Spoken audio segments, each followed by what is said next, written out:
Mahanadi serial இன்னைக்கான எபிசோடில் விஜய் காவேரி 2 பேருமே அந்த ரூமை க்ளீன் பண்ணுறாங்க. சரி, அதுக்கப்புறம் தூங்கலாம் அப்படின்னு சொல்லிட்டு பாயும் விரிக்கிறாங்க.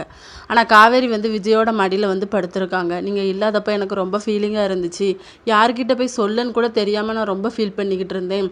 அதுக்கப்புறம் உங்கள் பாட்டியும் சித்தியுமே புது பிரச்சனையும் கிளப்புனாங்க. உங்ககிட்ட சொல்லவும் முடியாமல் சொல்லாமல் முடியாமல் நான் தவிச்சு தவிப்பு எனக்கு மட்டும்தான் தெரியும். நான் தூங்கிய பல நாள் ஆச்சு தெரியுமா அப்படின்னு சொல்கிறாங்க. உடனே விஜய் ஆறுதலாக பேசிக்கிட்டு இருக்காங்க. நீ எதுனாலும் என்கிட்ட சொல்ல வேண்டியது தானே, நீ எதுக்கு என்கிட்ட மறைச்ச அப்படின்னு சொல்லிட்டு அதுக்கப்புறம் 2 பேருமே அப்படியே தூங்கியும் போயிடுறாங்க.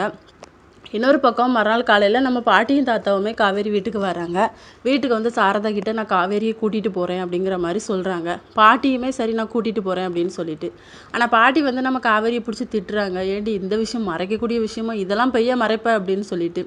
இல்லை பாட்டி அப்படின்னு ஏதோ சொல்ல வரும்போது காவேரி பாட்டியும் சேர்ந்துக்கிறாங்க. நல்லா பிடிச்சி திட்டுங்க, அப்போ தான் இவளுக்கு அறிவு வரும், மறைக்கக்கூடிய விஷயத்தையே இவள் மறைச்சி வச்சிருக்கா அப்படின்னு சொல்லி திட்டிகிட்டு இருக்காங்க. வீட்டில் இருக்க எல்லாருமே சரி பாட்டி தாத்தா கூட போ அப்படிங்கிற மாதிரி சொல்கிறாங்க. ஆனால் விஜய் பாட்டியும் தாத்தாவையும் தனியாக கூட்டிகிட்டு போய் இல்லை தாத்தா பாட்டி இப்போ நான் இப்போதைக்கு வர மாதிரி இல்லை, நாங்கள் இங்கே இருந்துக்கிறோம், கொஞ்ச நாள் கழித்து பார்த்துக்கலாம் அப்படிங்கிற மாதிரி சொல்லிடுறாங்க. இதோட இன்னைக்கான எபிசோட் முடியுது.